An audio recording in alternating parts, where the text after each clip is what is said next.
Hello guys, I am Ricky and you're most welcome to our YouTube channel Nirmala निर्वाण classes. जैसा कि जानते हैं आज हम लोग फिजिक्स देखेंगे और फिजिक्स में जो आज टॉपिक है वह है गोलीय दर्पण से परावर्तन, है ना। क्या है? गोलीय दर्पण से परावर्तन। इसके पहले हम लोगों ने दो से जो समतल दर्पण है उसको एक थीटा एंगल पर रखा जाए और उसके बीच में किसी वस्तु को रखा जाए तो उसमें प्रतिबिंबों की संख्या कितनी होगी यह निकालने के लिए इसके पहले वाले वीडियो में देखा था। बहुत ही बेहतरीन ढंग से हमने बताया और आपको वह वीडियो देखा भी होगा आपने। तो आइए इसको देखते हैं कि गोलीय दर्पण से परावर्तन अर्थात रिफ्लेक्शन फ्रॉम स्फेरिकल मिरर। क्या है topic? Reflection from spherical mirror. Spherical mirror means क्या हो गया?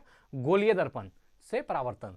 तो गोलीय दर्पण से परावर्तन का अर्थ हुआ कि इससे जो रिफ्लेक्शन होता है उससे संबंधित प्रश्न, उसको हम लोग इस वीडियो में लेकर नहीं आए हैं। इस वीडियो में हम आपके लिए जो गोलीय दर्पण है इसको दो भागों में बांटा गया है ना।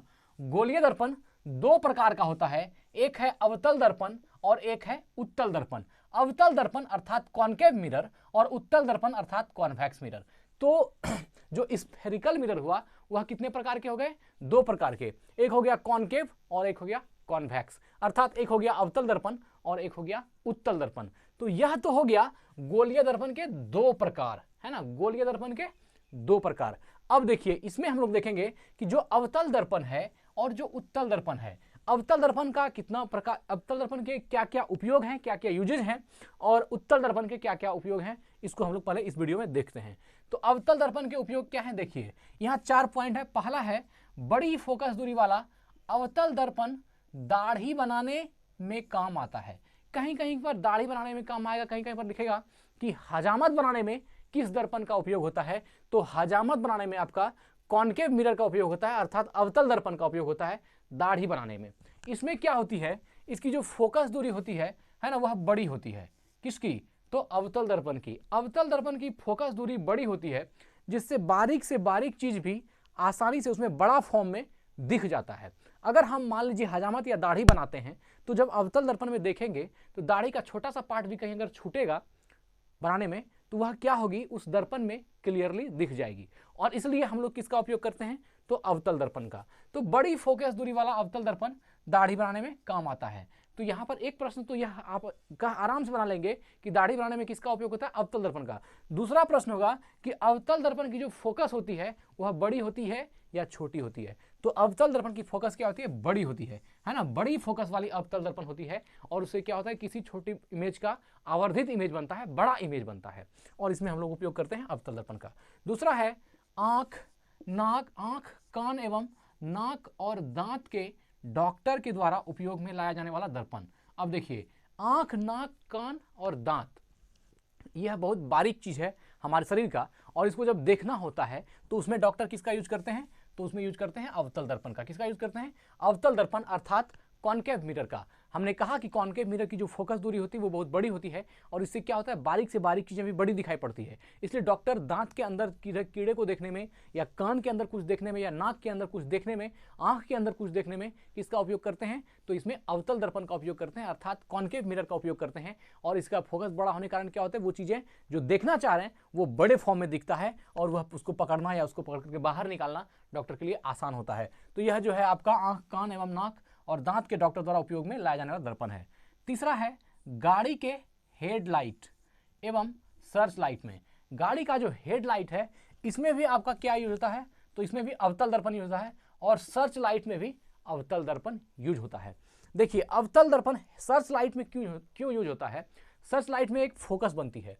और देखिए अवतल दर्पण में क्या होता है, जब सर्च लाइट के ऊपर अवतल दर्पण को लगाया जाता है या अवतल दर्पण की उसमें ये दी जाती है तो उससे फोकस वह जो है एक फोकसित होता है, एक जगह पर फोकसित होता है जिससे कि किसी चीज को खोजने में आसानी होती है। इसलिए गाड़ी के हेडलाइट में और सर्च लाइट में दोनों में किसका उपयोग होता है? तो अवतल दर्पण का उपयोग होता है। किसका उपयोग होता है? अवतल दर्पण का। तो यहाँ पर आपको 3 यूजेज दिख गया, एक दाढ़ी बनाने में, दूसरा आंख, नाक, कान डॉक्टर के यूज में, और तीसरा हेडलाइट में भी और सर्च लाइट में भी। हेडलाइट में भी किसका यूज होता है?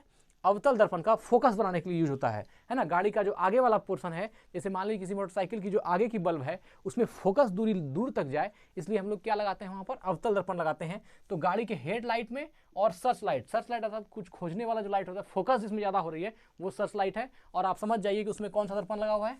अवतल दर्पण लगा हुआ है। तो गाड़ी के हेडलाइट में और सर्च लाइट में दोनों में किसका यूज होता है? अवतल दर्पण का। और सोलर कुकर में किसका यूज होता है? तो अवतल दर्पण का। मोस्ट इंपॉर्टेंट क्वेश्चन है, सोलर कुकर में किस दर्पण का यूज होता है?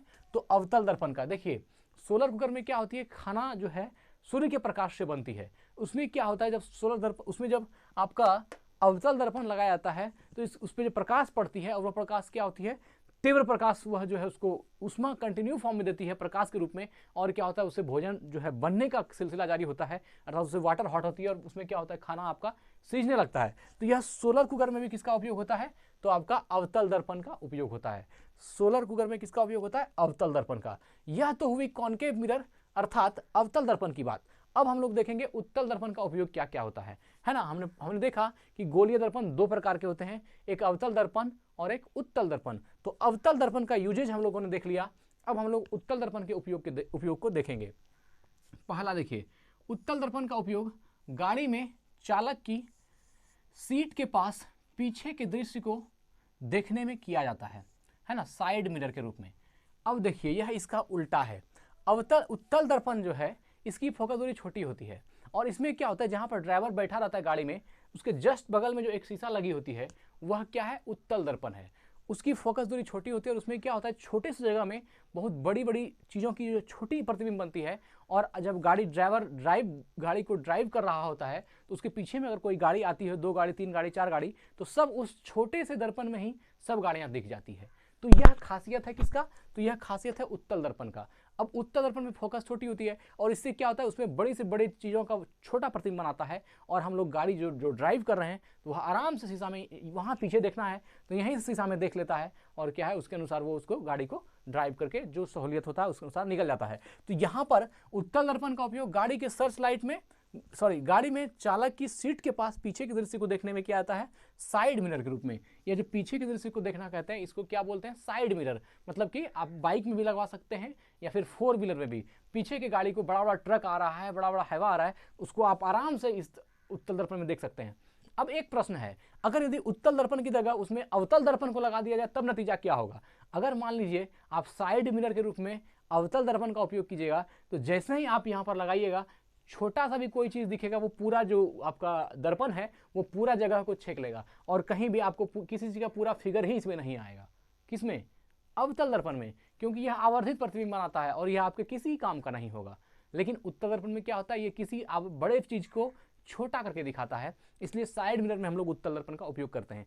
एक कन्फ्यूजन होता है, बच्चे फंस जाते हैं कि उत्तल दर्पण का उपयोग साइड मिरर में, फिर यहाँ देखते हैं गाड़ी में, यहाँ आप देख रहे हैं गाड़ी की हेडलाइट में अवतल दर्पण। तो इस बात को समझिए, अगर हेडलाइट की बात होगी या फिर प्रकाश को कहीं फोकसित करने की बात होगी तो वहां पर अवतल दर्पण होगा।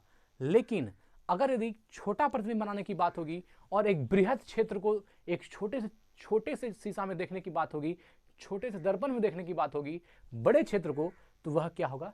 उत्तल दर्पण होगा। और छोटे चीजों को बड़ा करके देखना होगा तो वह अवतल दर्पण होगा। कॉन्सेप्ट क्लियर है? उत्तल दर्पण और अवतल दर्पण दोनों ही गाड़ी में यूज होता है, लेकिन एक गाड़ी के हेडलाइट के रूप में यूज होता है अवतल दर्पण, और उत्तल दर्पण गाड़ी के साइड लाइट या साइड मिरर के रूप में उपयोग होता है। साइड मिरर के रूप में क्या उपयोग होता है? उत्तल दर्पण अर्थात कॉन्वेक्स मिरर। दूसरा देखते हैं सोडियम परावर्तक लैंप में। सोडियम परावर्तक लैंप जो है, यह जो सोडियम परावर्तक लैंप है, इसमें भी किसका उपयोग होता है? उत्तल दर्पण का उपयोग होता है। तो सोडियम परावर्तक लैंप एक लैंप है जिसमें उत्तल दर्पण का यूज होता है, और प्रकाश को जो है, ये सोडियम परावर्तक लैंप उत्तल दर्पण के उपयोग द्वारा ही इसको बनाया जाता है। और सोडियम परावर्तक लैंप एक, उत्तल दर्पण का उपयोग किसमें? साइड मिरर के रूप में 2। यहां पर हम लोगों ने उत्तल दर्पण के 2 उपयोग देखा और अवतल दर्पण के 4 यूजेज को देखा। हमको लगता है कि अब आपका ये कॉन्सेप्ट उत्तल दर्पण का और के यूजेज और अवतल दर्पण के यूजेज अच्छे से समझ में आ गए होंगे। हम वीडियो को यहीं एंड करते हैं, लेकिन हाँ, इसके बाद जो वीडियो आएगी उसके बारे में हम थोड़ा सा बता देते हैं आपको।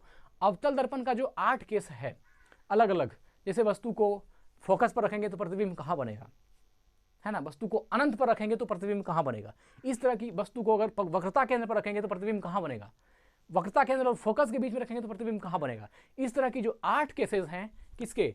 अवतल दर्पण के अर्थात कॉन्केव मिरर को। इसकी अगली वीडियो में हम उसको अच्छे से डिस्कस करेंगे और पूरी तरह बेहतरीन ढंग से उसको एक एक करके समझेंगे हम लोग। किसमें?